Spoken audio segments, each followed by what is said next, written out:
Good morning 7 class. हमारा chapter चल रहा है lesson number 27 and the name of the lesson is media and democracy. क्या होती है भाई मीडिया? हाँ जी, media is a medium in which a large number of people receive entertainment, information and entertainment. Media उस मीडियम को कहते हैं इसमें large number of people receive करते हैं क्या? इन्फॉर्मेशन। और क्या करती है मीडिया? उनको एंटरटेन करती है। यहाँ तक हमने करा था इन फंक्शंस ऑफ मीडिया हो गए, हमारे सोशल रिस्पॉन्सिबिलिटी हो गई। अब हमारा करेंगे मीडिया एथिक्स। मीडिया एथिक्स क्या होता है? आपके प्रिंसिपल्स को हम एथिक्स कहते हैं। जैसे कि अगर हमें ये पता है हमें सच बोलना है तो ये हमारा प्रिंसिपल, हमारे एथिक है। झूठ क्या कहते हैं, हमें ये काम समय पे करना है, that is ethic. Media should aim, media का मेन एम है टू सीक, हमारे को ट्रुथ, सच बताना, सच रिपोर्ट करना, मतलब सच बताना कि जिससे कम से कम हार्म हो, कम से कम नुकसान हो, इंडिपेंडेंटली एक्ट करना और उसकी रिस्पॉन्सिबिलिटी बनना। यानी मीडिया की सोशल रिस्पॉन्सिबिलिटी होती है कि ये लोगों तक बिना किसी नुकसान के इंडिपेंडेंटली वो हमारे को सच पहुंचाए, सच के बारे में बताए। Good journalism should, good journalism जो है वो फॉलो करता है सर्टेन एथिक्स। जो अच्छा जर्नलिस्ट होता है वो हमेशा सच्चाई के मार्ग पर चलता है और उसके कुछ एथिक्स होते हैं जिन पर चलकर ही वो हमारे तक इंफॉर्मेशन पहुंचाता है। Any two individual can not be similar. जो व्यक्ति हैं, दो व्यक्ति भी हों या चार व्यक्ति भी हों, सबके व्यूज़ एक जैसे नहीं होते हैं, सिमिलर नहीं होते हैं। कुछ एक बारे में, इस बारे में कुछ और सोचते हैं, कुछ उसी पॉइंट के बारे में दूसरे सोचते हैं। तो हर व्यक्ति का सोचने का नज़रिया अलग होता है। तो हर व्यक्ति का के view can be form by the large number of people. एक साथ इतने सारे लोगों को, लार्ज नंबर ऑफ लोगों को इंफॉर्मेशन देना, अपने साथ इन्वॉल्व करना, ये मीडिया का सबसे बड़ा टास्क है। और उन पर हम आँख मूंद कर भरोसा करें तो इस बात के लिए भी ये सब मीडिया की रिस्पॉन्सिबिलिटी है। तो मीडिया जो भी न्यूज़ बनाए उस पर सबसे बड़ी रिस्पॉन्सिबिलिटी है कि उस पर हम ध्यान दें। पर अगर वो झूठी न्यूज़ पेश करेगी तो पब्लिक जो है वो उस बात पर ध्यान भी नहीं देगी और डेमोक्रेटिक गवर्नमेंट के लिए वो फ़ायदेमंद भी नहीं होगा। तो कुछ एथिक्स हैं, जैसे अवेलेबल इंफॉर्मेशन अवेलेबल कराना, हिज और his vested interest in the event, उस इवेंट में उनका कितना इंटरेस्ट है, और social political economic status et cetera, ये सब। एक तरह से जर्नलिज्म जो है should be able to function with, journalism जो है तीन तरह से फंक्शन करती है। सबसे पहले इम्पार्शल, जर्नलिस्ट जो हैं या मीडिया जो है उनको इम्पार्शल होना चाहिए। इम्पार्शल यानी which means not favouring any side और एनी इशू। जब कोई घटना हो जाती है या दुर्घटना हो जाती है, कोई संकट आता है या किसी पॉलिटिकल पार्टी से वो पूछताछ करती है, तो दोनों अपोजिशन पार्टी और जो सेंट्रल पार्टी है, दोनों की बात सुननी चाहिए। तो वो ये कह रहा है या कोई इवेंट है या इशू है, दोनों की बात को सुनना चाहिए। किसी एक का फेवर नहीं लेना चाहिए बल्कि दोनों को सुनना चाहिए। Number 2, autonomy, autonomy which implies the liberty to act in accordance with one and professional judgement and conscience. मतलब कि ऑटोनॉमी का मतलब है कि मीडिया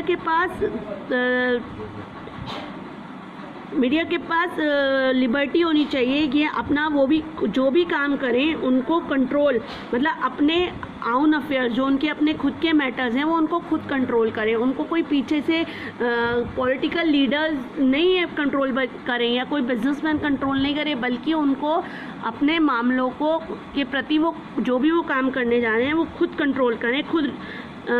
ऐसे ही accountability which means fulfilling one responsibility, यानी वो जो भी काम कर रहे हैं उसकी रिस्पॉन्सिबिलिटी भी उन पे ही बनती है कि यानी वो कोई भी न्यूज़ देने जा रहे हैं, कोई भी इवेंट कवरेज करने जा रहे हैं, तो उसकी रिस्पॉन्सिबिलिटी उन्हीं पर, मीडिया पर ही बनती है कि वो कोई ऐसी न्यूज़ ना दे दे जिससे देश में लड़ाई या झगड़ा हो जाए। अब आता है वी कैन सी, बहुत सारे पीपल हैं जिनकी अपनी अलग अलग अपोजिट्स भी होते हैं।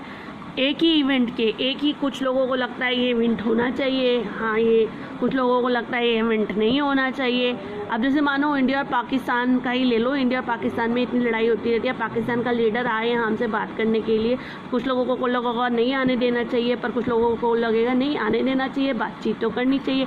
अब जैसे चाइना के साथ चल रहा है, चाइना वाले हम पर अटैक कर रहे हैं, तो हम लोगों को लग रहा है कि हमें भी अटैक कर देना चाहिए, जबकि इंडिया की पॉलिसी ऐसी नहीं है। इंडिया सब लोगों को एक साथ लेके चलता है, तो इंडिया के लोगों को लग रहा है नहीं, पहले बातचीत करके मैटर को सुलझाना चाहिए। तो ऐसे ही हर मैटर में हर व्यक्ति की अलग ओपिनियन और अलग व्यूज़ होते हैं, तो एक रिज़ल्ट बन जाता है कन्फ्यूजन का कि क्या करें और क्या ना करें। तो मीडिया जो है वो सर्च लाइट डालती है, सिटीज़न को हेल्प करती है कि उनके ऑन फॉल्ट्स क्या हैं, हमारे यहाँ की देश की वीकनेस क्या है, हमको मदद करती है डिसीज़न कि हम कौन सा डिसीज़न लें, और government for the welfare of society, और गवर्नमेंट को मदद करती है कि वो पब्लिक के लिए क्या डिसीज़न लें।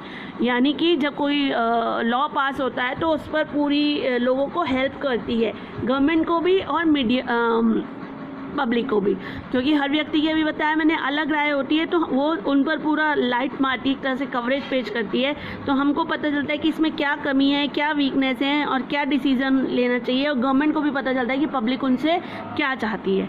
ठीक है, अब आता है they throw light on what is happening in the immediate surrounding. वो लाइट मारती है, बताती है कि आसपास हमारे क्या हो रहा है वर्ल्ड में, और एक्सप्लेन करती है कि ऐसे समय में हमें पीपल्स को क्या करना चाहिए या गवर्नमेंट को क्या करना चाहिए।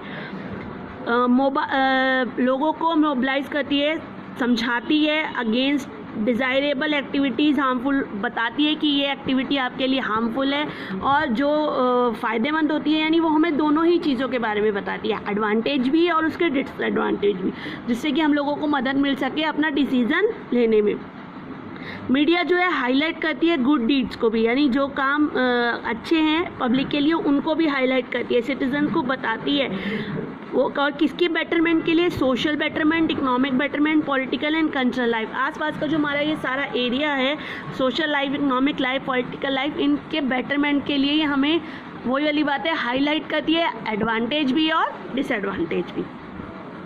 Media is like a watch dog. Media जो है एक वॉच डॉग क्या होता है, डॉगी, मतलब एक जागते रहो वाला है, वो हमें क्या कहते हैं, चौकीदार का काम करती है डेमोक्रेसी में, जो गवर्नमेंट को अपने पैरों के नीचे रखना, कि गवर्नमेंट कुछ गलत काम ना, पब्लिक के लिए कुछ गलत लॉज ना पेश करे या कुछ गलत काम ना करे। फॉर बीइंग जस्ट, वो हमें इन्फॉर्म करती है, हमारी डेली लाइफ्स को, इंटरनल पार्ट है हमारी डेली लाइफ्स का, वो हमें टाइम टू टाइम हमें बताती है कि क्या वर्क हमारे लिए हो रहा है। एक तरह से मीडिया जो है वो बहुत मैच्योर और रिस्पॉन्सिबल हो गई आज में, यानी मीडिया को पता है कि उनके क्या काम करने से देश पर और देश की जनता पर क्या प्रभाव पड़ता है, कि उनकी एक न्यूज़ देने से लोगों को कैसा लगता है। प्रेजेंट मीडिया जो है वो रेवोल्यूशन है, वो हेल्प करती है पीपल को, इन्फॉर्म करती है डिसीजंस में, और एक तरह से डेमोक्रेसी का न्यू एरिया बिगिनिंग हो गया है, कि अब लोगों की सोच पुरानी रह गई कि वो न्यूज़ सुनते हैं और उसके हिसाब से वो अपना डिसीज़न देते हैं कि उनको क्या चीज़ गवर्नमेंट से चाहिए। If media establishment are financial dependent on political parties और बिजनेस हाउस, यदि मीडिया की जो एस्टेब्लिशमेंट है फाइनेंशियल डिपेंडेंट होगी पॉलिटिकल पार्टीज़ पे और बिजनेस हाउसेस पे, तो वो फ्रीडमली अपनी बात को हम तक नहीं पहुंचा पाएंगे। उनकी लॉयल्टी और अकाउंटेबिलिटी जो है, यानी उनके जो वर्क हैं वो उन पार्टीज़ के प्रति ही रह जाएंगे।